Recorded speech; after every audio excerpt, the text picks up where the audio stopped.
time has come once again. It's that magical, wonderful time of the year where we must make a top 10 definitive ranking of the best games of the year 2018. Best games, no arguments, ifs, ands, buts, or whats. This is it. This is it, ladies and gentlemen. For this year's video, we're going to do something a little bit different. I'm only going to give 1 to 2 sentences of explanation for every game. I understand that by this point, many people are familiar with all of these games, and if not, they're going to dig through my channel and look for my review of that game for my complete thoughts on it. That way, this video is sort of a reference point for how I felt about the year, and all those other videos are more specific guidelines. Some of those videos have yet to be made. Some of them I'm going to be making soon. So, without further ado, let's get into the top 10, starting with the honorable mentions. Assassin's Creed Odyssey is an honorable mention.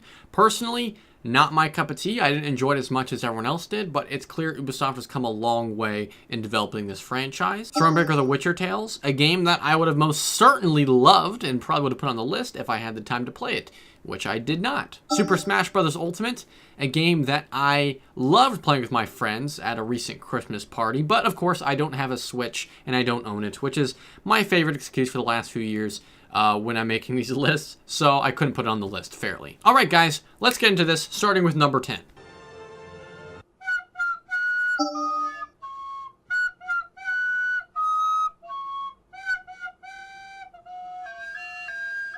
I've been a Jurassic Park fan my whole life, so of course this game spoke to me. It was a game that I wanted to play, and it was addicting. I could not play this game for any less than 3 hours at a time, and I was thoroughly entertained from start to finish. Seriously, probably one of the most fun theme park simulators I've ever played. Even if it lacks depth in some areas, it's still really fun for what it offers as a unique dinosaur theme park simulator. If you love dinosaurs or theme park sims, you should play this game.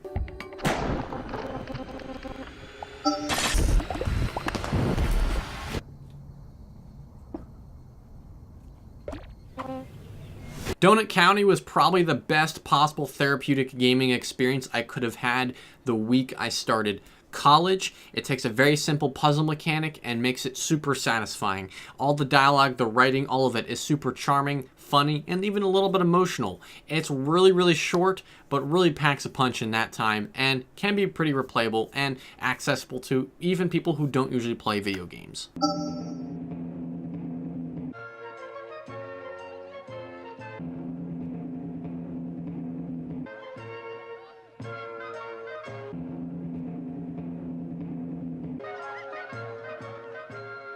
Kingdom Come Deliverance is a game that frustrated me to no end the first time I played it. It is still plagued with many glitches and bugs, many of which affected my play experience at the beginning. Regardless, it's impossible to deny the ruthless, alive-feeling open world that Warhorse Studios has crafted, a world that feels refreshing because it is full of choices that have meaningful impact on the gameplay and what you do. Totally worth playing if you're an RPG gamer who wants a very unique RPG experience. You listen to Knights of the Black Death? I really like that music. It's full of energy. You listen to heavy metal? Well, I don't really listen to music as such, but I'd like to. In spite of its divisive nature, Detroit Become Human takes a tired and tried premise, androids in the future, and takes a very original approach to it, putting the player in the boots of the androids, making them question their own choices as they reflect it back onto them about how they feel about this seemingly second class of people that live in the future. Should they be treated as human? Should they not? It really depends on the choices you make in all these situations. The game begs for replayability. It's filled with interesting choices, lots of tension, lots of cool moments, a little too many QuickTime events, but still a really solid game overall, really fantastic storytelling, and a game that I'll be coming back to again and again and again from repeat playthroughs.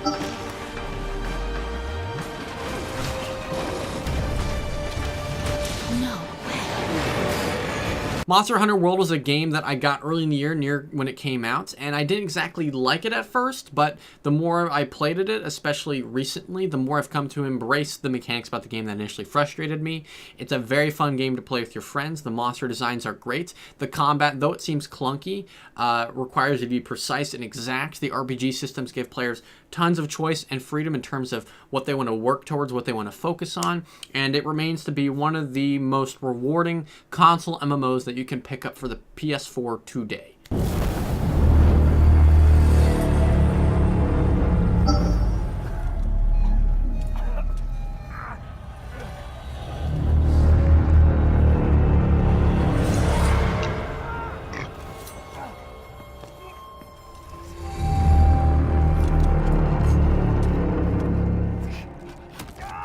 Shadow of the Tomb Raider has to be the most slept-on AAA game of 2018. It features the near pinnacle of some action-adventure mechanics, innovates in some interesting areas such as underwater exploration and the ability to cover yourself with mud and blend in with your environment. The story is a little bit dull, but Lara Croft is still a very fun protagonist to control. The exploration is great, the collectibles are great, the environments are impressive, the shooting feels wonderful. Everything about this game is excellent, and it's probably Crystal Dynamics' best overall game to date. Totally play this game because not enough people are talking about it. Whether those are our friends or foes.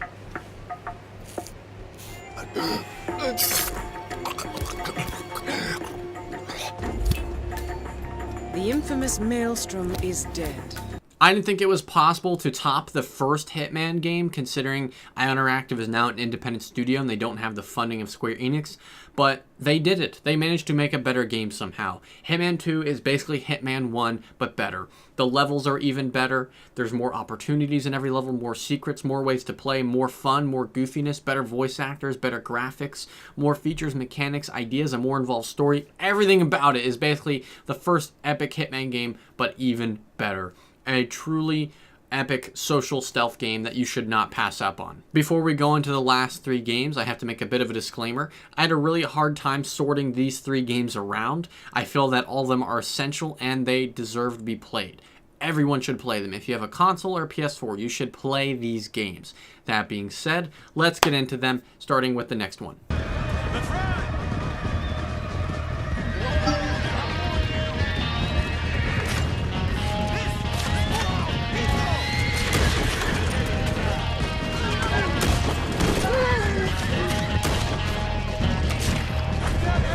Red Dead Redemption 2 is probably Rockstar's best game to date. It features a living, breathing open world that sort of filters out the heartless and challenges you to have a heart. If you choose not to have one, that's okay, but it's going to have an impact on the story because of the honor system. A story that is filled with an unfair amounts of well-written, brilliant characters who are all super compelling and have interesting motives. You learn about them through their actions.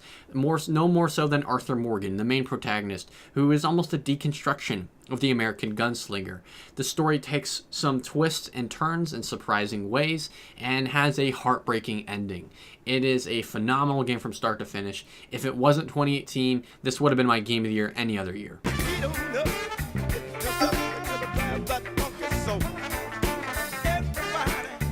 SpiderMan for the PS4 represents everything I've wanted in a Spider-Man game since I first saw the Sam Raimi Spider-Man film as a kid. It has amazing traversal, amazing combat, good stealth mechanics, a nice sense of fluidity, a fun open world that may be a little bit tried and tired in some of its ideas, but still really fun, and an emotional, action-packed blockbuster story that is thrilling from start to finish. I've beat this game 3 times already. I platinumed it in a week. It is my most played game of the year easily. It totally could have been number 1 if it wasn't for this next game, of course, that just blew my socks off to Kingdom Come. That game would be...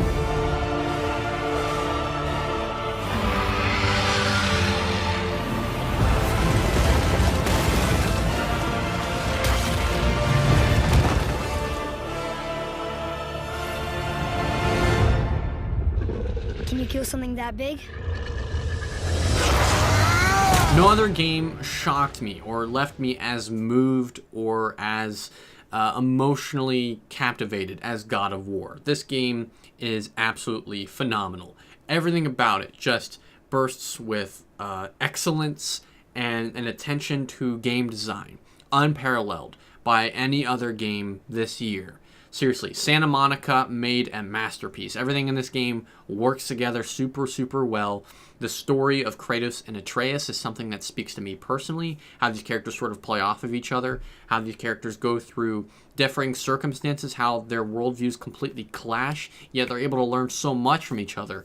And ultimately telling a story that's about characters trying to break a cycle. A cycle that was passed down to them by a generation before them was very inspiring and really spoke to me at a time when I really needed to hear something like that in my life, when I was dealing with something that a generation before me passed down to me. All that being said, God of War is my game of the year. It is one of the best games of this generation, right up there with The Witcher 3. Everyone should play God of War. Everyone should go get a PS4 to play God of War. It's outstanding. I have no idea how Santa Monica will be able to top this in a sequel. I can only hope that they have a solid plan of how to do so, and a just as good story. Because to make a game better than this, I don't know if my heart could take it. Congratulations, Santa Monica, for my Game of the Year award, and thank you to every developer this year who put out an amazing game, or a game that I played, or a game that I enjoyed, or a game that anybody else enjoyed. You guys have made this one of the best years for gaming ever. One of the best years for gaming since I've been alive. Seriously, Horizon Zero Dawn, which was my game of the year last year, probably would have been number 5 if I put it on the list for this year. That's how good this year was for games. So, thank you all for watching. Please tell me what your favorite game of this year was, or what your game of the year list was. Put that in the comments below. I'll read through those and we can get a discussion going. Ask me about my list, why I put certain games over another. And yeah, I'm excited to talk to all of you about that. Folks, this has been a great year. I look forward to talking about games and playing games with all of you in 2019. We're doing some very different things for the channel, but we will do it confidently and with an approach that I didn't exactly take this year. So thank you all for watching, and I'll be seeing you on the next video. Peace out, everybody. Merry Christmas, Happy New Year, have a good one. Peace out.